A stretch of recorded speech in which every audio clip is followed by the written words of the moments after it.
A brutal Chicago blizzard, a trail of fresh blood in the snow, and a stranger bleeding out on a frozen porch. She had two choices: lock the door and call 911, or drag him inside. By choosing the latter, she didn't just save a life, she summoned an empire. The wind howling off Lake Michigan was merciless, driving sheets of ice and snow through the deserted streets of Evanston, Illinois. It was the kind of historic, bone-chilling winter storm that paralyzed the city, shutting down the Dan Ryan Expressway and forcing even the most hardened Chicagoans indoors. For 28-year-old Natalie Hayes, an emergency room trauma nurse at Northwestern Memorial Hospital, the weather was just another obstacle at the end of an agonizing 14-hour double shift. Her 2018 Honda CR-V fought for traction as she finally pulled into the narrow driveway of her brick townhouse. The streetlights flickered against the heavy snowfall, casting long, eerie shadows. Exhausted to her core, Natalie grabbed her heavy medical duffel bag from the passenger seat, wrapped her wool scarf tighter around her neck, and pushed her door open into the biting wind. She almost didn't see him. If it weren't for the stark, violent contrast of crimson staining the pristine white snowdrifts leading up to her porch, she might have walked right past. Her breath caught in her throat. Sprawled out on the bottom step of her porch was a man. He was entirely motionless, half buried under the accumulating snow. Natalie's training kicked in instantly. Dropping her keys, she rushed forward, her knees sinking into the freezing powder. "Hey, can you hear me?" she shouted over the roaring wind, brushing the snow off his shoulders. He was wearing a shredded, custom-tailored charcoal Brioni overcoat, an absurd choice of clothing for a blizzard, and underneath it, a white dress shirt, completely saturated with blood.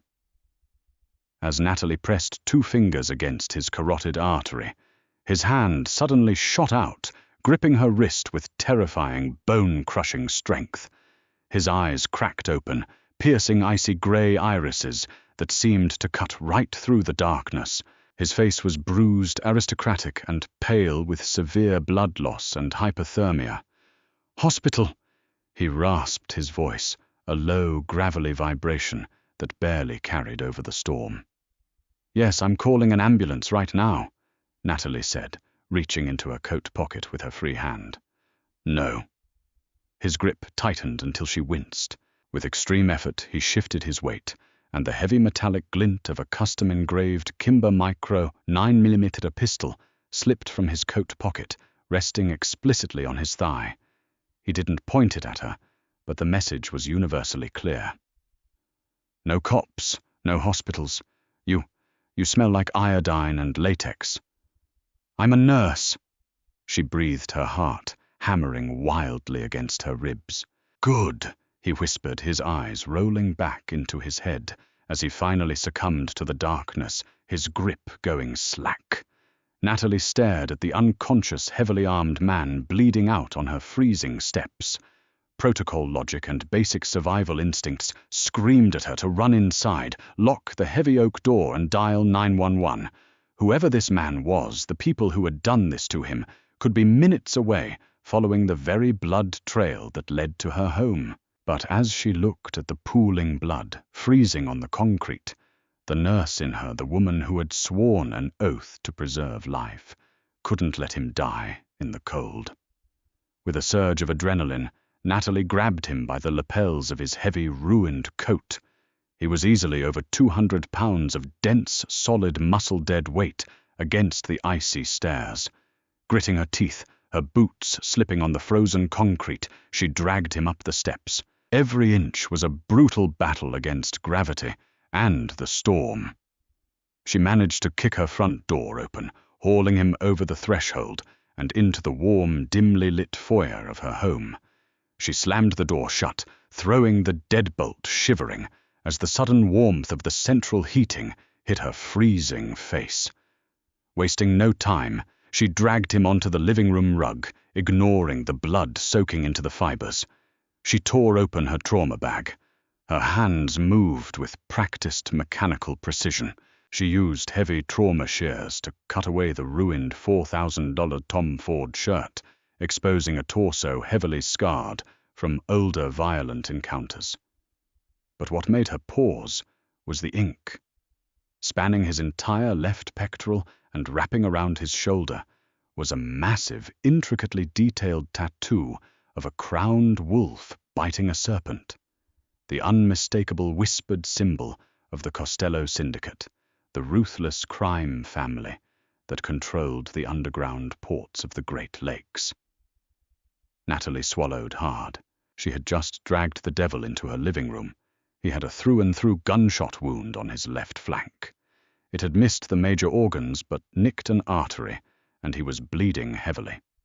Added to that was the severe hypothermia. His skin was like ice. "Okay, Mr. Costello, or whoever you are," she muttered to herself, her hands trembling slightly as she ripped open a pack of quick-clot hemostatic dressing. "You better not kill me for this." Without anesthesia, she had to act fast. She poured betadine over the entry and exit wounds. The sting was enough to make the man groan in his unconscious state. Natalie packed the wound tight, her fingers pressing deep into the torn flesh to stop the arterial bleeding. The man's back arched off the floor in pure agony, a low, guttural snarl escaping his throat. But he didn't wake. She wrapped his abdomen tightly with pressure bandages, securing the packing. Once the bleeding was controlled, she had to raise his core temperature. She stripped off his soaking icy trousers, ignoring the sheathed tactical knife strapped to his thigh, and covered him in every thick woolen blanket and down comforter she owned. She dragged a space heater from the hallway and aimed it directly at him. Sitting back on her heels, covered in a stranger's blood, Natalie looked at the heavy gold Patek Philippe Nautilus watch on his wrist, its sapphire glass cracked from a struggle. It was 3:14 a.m. The storm outside raged on, violently rattling her window panes, isolating them completely from the rest of the world. For the next 4 hours, Natalie kept a vigil that felt like a lifetime. She sat on the edge of her coffee table, her knees pulled to her chest, a mug of black Lavazza coffee growing cold in her hands. She couldn't sleep. Every creak of the floorboards, every violent gust of wind that battered the siding of her townhouse made her jump, her eyes darting toward the front door. She had moved the Kimber 9mm to the kitchen counter, out of his immediate reach, but close enough to hers. Not that she knew how to use it, but the weight of it in her house was a heavy anchor of reality. Around 4:30 a.m., the man's core temperature began to rise, transitioning from life-threatening hypothermia into a dangerous infection-driven fever. He began to thrash weakly under the heavy blankets, trapped in the throes of delirium. Natalie knelt beside him, pressing a cool, damp washcloth to his forehead. "Don't," he muttered, his head tossing side to side. His Italian accent, previously masked by his raspy whisper, was suddenly pronounced. "The shipment at Navy Pier. Burn it. Burn it all." Natalie froze, wiping his brow. Navy Pier. The news had been reporting a massive, unexplained warehouse fire near the pier just hours before the blizzard hit. The media called it an electrical failure. The man thrashing on her rug knew otherwise. "Quiet now," she whispered, instinctively replacing the washcloth. "You're safe. Just rest." His eyes shot open, completely glazed over with fever, and his large, calloused hand snapped up, grabbing her by the throat. He didn't squeeze, but the sheer threat of his grip made her freeze. "Where is he?" the man demanded, his chest heaving, blood seeping slightly through the fresh bandages. "Where is Moretti?" "I don't know who that is." Natalie kept her voice calm, projecting the same steady authority she used with combative patients in the ER. "You are in Evanston. I am a nurse. You were shot. Let go of my neck." He stared at her, the cogs slowly turning behind his fever-bright eyes. The tension in his jaw relaxed, and his hand dropped back to the floor. He closed his eyes, his breathing shallow. "Evanston," he breathed. Too close. When he drifted back into an uneasy sleep, Natalie couldn't help her curiosity. She needed to know his blood type in case he went into shock. She carefully rummaged through the pockets of his discarded coat. She found a thick roll of $100 bills secured with a silver money clip, a titanium black American Express card with no name on it, and a heavy military-grade Thuraya satellite phone. She also found a sleek black leather wallet. Inside was a driver's license. The face was undeniably his sharp jawline, intense eyes, but the name read Damien Cross. It was a pristine fake. But she remembered the tattoo, the crowned wolf. She had treated gang members in the ER before, and she knew the rumors. The Costello family was currently ruled by a ruthless, reclusive heir who had recently taken power after a bloody internal war. His real name was Damien Costello. She was sheltering the most dangerous man in Chicago. By 6 a.m., the howling wind finally began to die down. The brutal storm was breaking, leaving behind 3 feet of fresh, undisturbed snow. The pale blue light of dawn began to filter through the cracks in Natalie's blinds, illuminating the chaotic, blood-stained state of her living room. Natalie was dozing in an armchair when a sudden, sharp electronic beep woke her. She gasped, sitting up straight. Damien Costello was awake. He had managed to prop himself up against the base of her sofa. The blankets had pooled around his waist, displaying the stark white bandages against his tattooed skin. He was holding the satellite phone he had somehow retrieved from the pile of his ruined clothes. His grey eyes were entirely lucid now, scanning the room with the calculated, predatory precision of a man evaluating a battlefield. He looked at the medical supplies neatly arranged on the floor, the IV fluid bag she had considered hanging, and finally he looked at Natalie. "You didn't call the police," Damien stated. It wasn't a question. His voice was stronger now, a deep, commanding baritone that filled the small room. "You told me not to," Natalie said, standing up, smoothing out her wrinkled scrubs. "And I generally try not to argue with men carrying firearms." Damien's gaze flicked to the kitchen counter where she had placed his gun. A ghost of a smirk played on his lips before vanishing into a wince of pain as he shifted his weight. "You have steady hands. You saved my life. Natalie." He read her name off the hospital ID badge, still clipped to her scrub top. "You lost a lot of blood. You need a hospital, Mr. Costello," she said, deliberately using his real name to show she wasn't naive. Damien's eyes darkened slightly at the sound of his surname, but he didn't deny it. He looked down at the satellite phone in his hand. He typed in a complex series of commands, followed by a single set of GPS coordinates. He hit send. "I don't need a hospital, Natalie," Damien said, quietly, looking back up at her. The atmosphere in the room suddenly shifted, the air growing thick with tension. "I need you to listen to me very carefully. What did you just do?" she asked, her heart rate accelerating again. "I sent my location to my people," Damien replied evenly.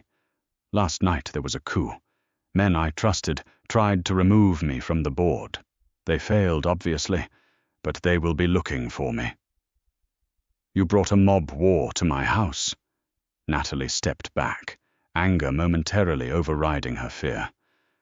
"I saved your life, which is exactly why you are still breathing." Damien countered, his tone devoid of malice but heavy with absolute authority. "You shouldn't have saved me. You should have locked your door. But since you did, your life belongs to me now. You are under my protection." "I don't want your protection. I want you out of my house." "Too late," Damien said, his eyes shifting toward the front window. Before Natalie could respond, she felt it. It started as a low, almost imperceptible vibration deep in the floorboards beneath her feet. Then came the sound. It wasn't the wind. It was the heavy, synchronized, mechanical rumble of high-performance engines. The sound grew louder, accompanied by the distinct crunch of massive tires easily tearing through the 3 feet of unplowed snow on her quiet residential street. It sounded like a military convoy. Natalie rushed toward the window, reaching for the blinds. "Do not touch those blinds, Natalie." Damien barked, his voice cracking like a whip. "Do not look outside, and do not open that door until I give you the word." The rumble outside grew deafening. Headlights, dozens of them, pierced the morning light, casting harsh, moving beams through the tiny gaps in her window treatments. The engines began to idle a deep, threatening growl that surrounded her entire property. Car doors slammed in unison. Heavy footsteps hit her porch. Natalie stood frozen in the center of her living room, her eyes wide, staring at her front door. The quiet life she had known just 24 hours ago was gone, buried under the snow, and replaced by the terrifying, heavily armed reality, waiting just on the other side of her locks. The silence in the living room was absolute, deafening in its intensity, broken only by the low, vibrating hum of dozens of heavy engines, idling just beyond the frost-covered glass. The flashing of headlights cut through the falling snow like searchlights in a war zone. Natalie stood, paralyzed, her medical instincts entirely overridden by primal, suffocating fear. She had spent her career pulling people back from the brink of death in the chaotic, brightly lit trauma bays of Northwestern Memorial, but nothing had prepared her for the dark, predatory reality that had just parked on her front lawn. "Get my coat," Damien ordered. His voice was strained, the fever still burning just beneath his pale skin, but his authority was absolute. "Your coat is ruined," Natalie stammered, her eyes darting between him and the heavy oak door. "It's soaked in blood and cut to ribbons." "Then get me one of yours and bring me the kimber from the counter." Before Natalie could move, a heavy, rhythmic knock echoed through the room. It wasn't frantic. It was a precise 3-beat sequence. Damien let out a slow, ragged breath, the tension in his broad shoulders dropping slightly. "Open it," he commanded. Natalie hesitated, her hand trembling as she reached for the deadbolt. As the lock clicked, the door swung open, pushed by the freezing wind, and a massive, imposing figure standing on her porch. The man who stepped inside did not look like a street thug. He wore a tailored navy trench coat over a bespoke suit, an earpiece curled discreetly around his right ear, and he carried the unmistakable rigid posture of former elite military. Behind him, the street was a surreal, terrifying spectacle. The title of the morning news would undoubtedly exaggerate it, but to Natalie's wide eyes, it looked like 50 armored, blacked-out Cadillac Escalades and Mercedes-Benz G-Wagons had completely blockaded her narrow residential street. Heavily armed men wearing tactical vests bearing no insignia were forming a perimeter in the deep snow, their assault rifles held at the low ready. "Boss," the man said, his voice clipped and professional. He immediately bypassed Natalie, stepping onto the blood-stained rug and kneeling beside Damien. "Medical transport is standing by. We have a secure route to signature flight support at O'Hare." "Harrison." Damien greeted him, wincing as he accepted the man's hand to help him to his feet. "Any casualties on our end? We lost 3 men at the Navy Pier warehouse," Harrison reported coldly, his eyes briefly flicking to the bloody makeshift bandages wrapping Damien's torso. "The hit was coordinated. They jammed our comms using military-grade tech. We suspect they utilized Palantir Gotham software to track your vehicle's telemetrics before the crash. Someone on the inside fed them your security protocols." "My brother," Damien snarled the words, dripping with absolute venom. "Dominic orchestrated this." Natalie backed away until her spine hit the dry wall of her hallway. She was listening to a high-level mafia debriefing in the middle of her bloody living room. The reality of the situation was crashing over her in suffocating waves. She had to get out. She had to call the police. I need to go, Natalie whispered, her voice shaking. You have your people. You have your transport. Please just leave my house. Damien paused, supported by Harrison's broad shoulder. He turned his piercing grey eyes toward her, the calculation in his gaze chilling her to the bone. You aren't staying here, Natalie, Damien said softly, though the words carried the weight of a judge's gavel. Excuse me. This is my home. You are leaving, and I am going to spend the next 3 days bleaching my floors. Harrison, Damien said, ignoring her outburst. Did Dominic's crew hack the city's Halo camera network? Yes, sir. They have eyes on the entire grid. Then they saw my car crash on Ridge Avenue. Damien concluded, his eyes never leaving Natalie's terrified face. They saw me stumble into this neighborhood. It will take them less than an hour to cross-reference the blood trail, the satellite imagery, and the property records. If we leave you here, Dominic's men will breach that door by 8:00 a.m. They will torture you for information on my whereabouts, and then they will put a bullet in your head. Natalie's breath hitched. No, I'll call the police. I'll ask for protective custody. The police commissioner is on Dominic's payroll, Damien stated flatly, shattering her last remaining illusion of safety. Who do you think authorized the stand-down order that allowed them to ambush me at the pier? There is no law in Chicago today, Natalie. Only survival. You have exactly 3 minutes to pack a bag or you will die in this house.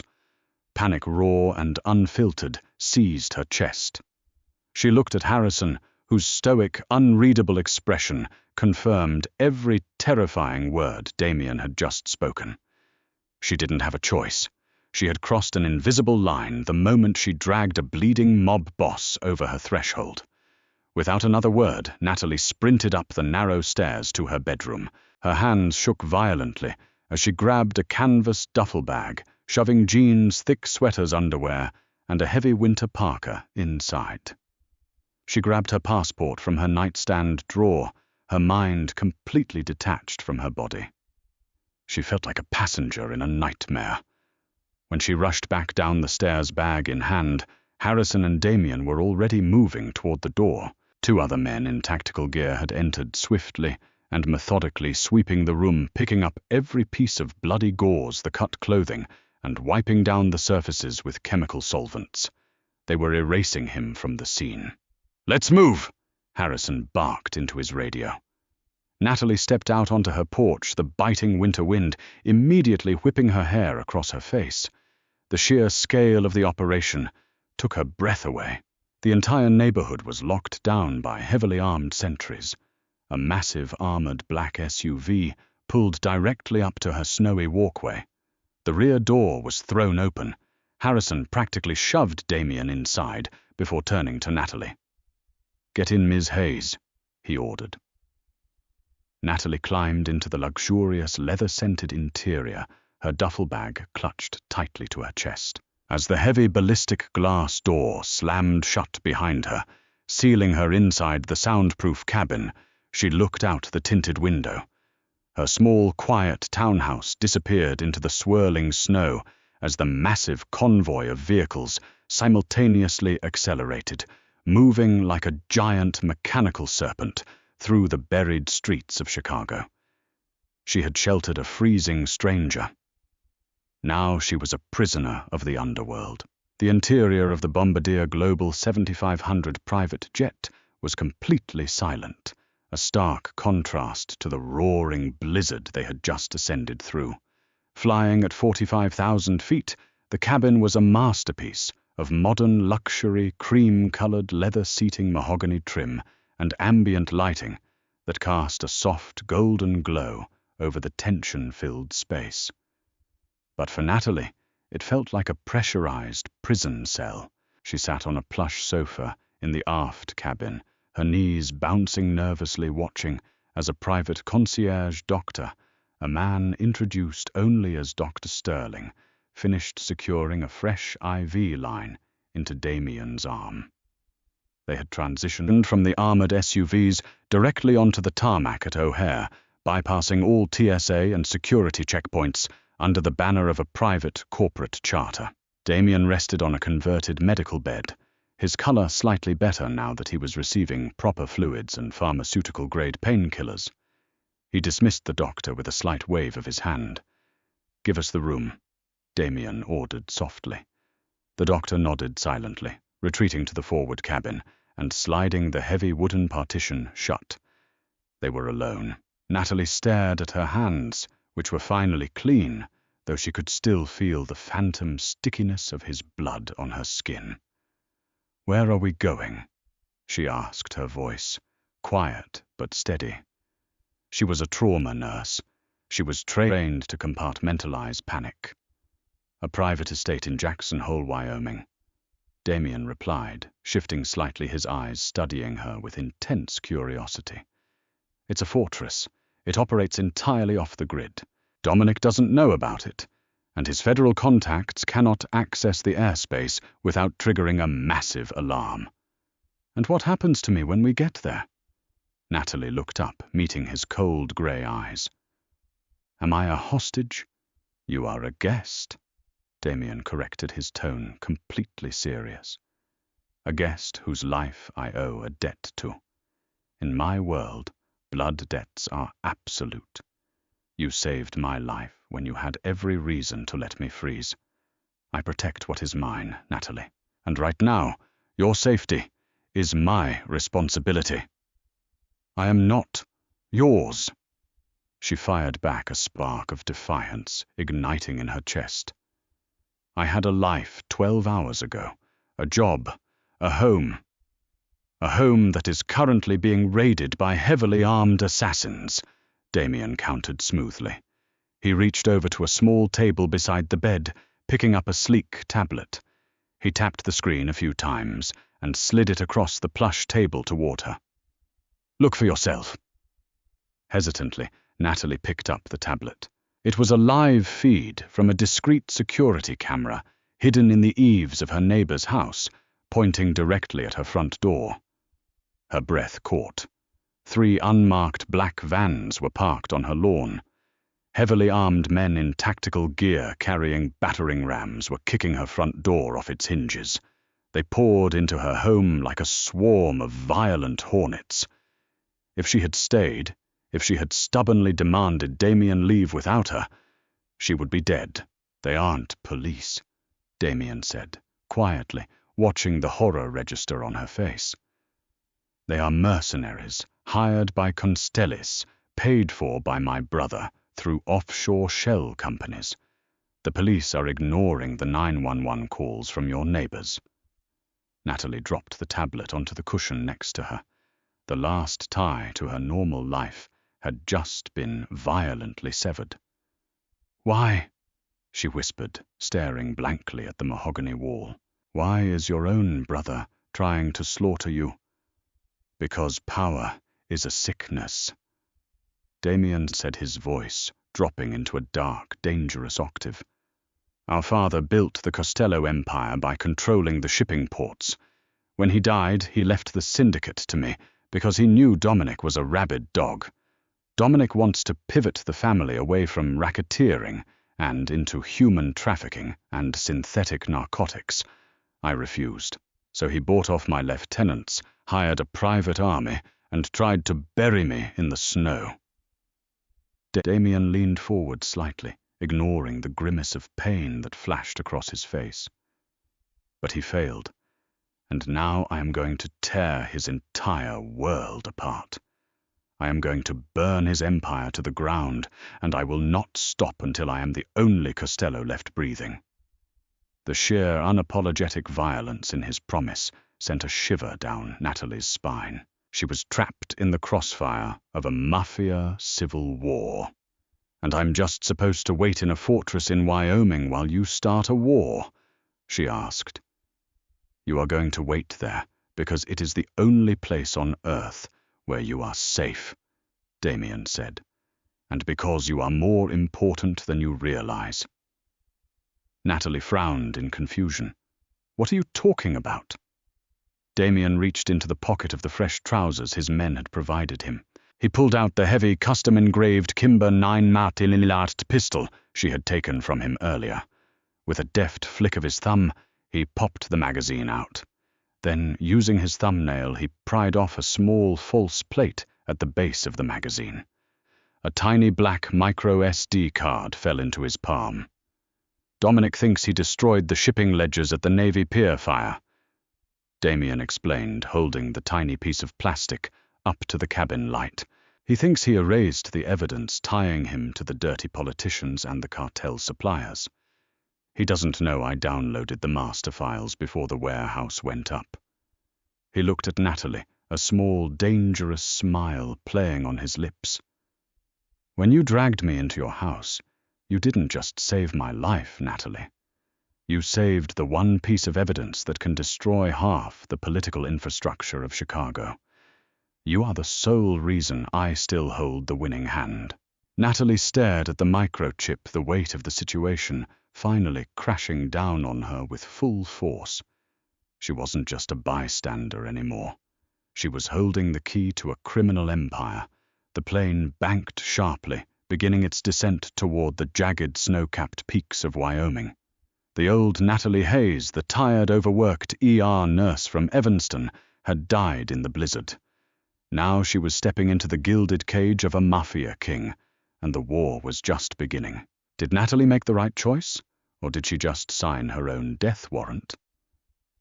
The underworld is unforgiving, but sometimes the greatest danger is falling for the devil himself.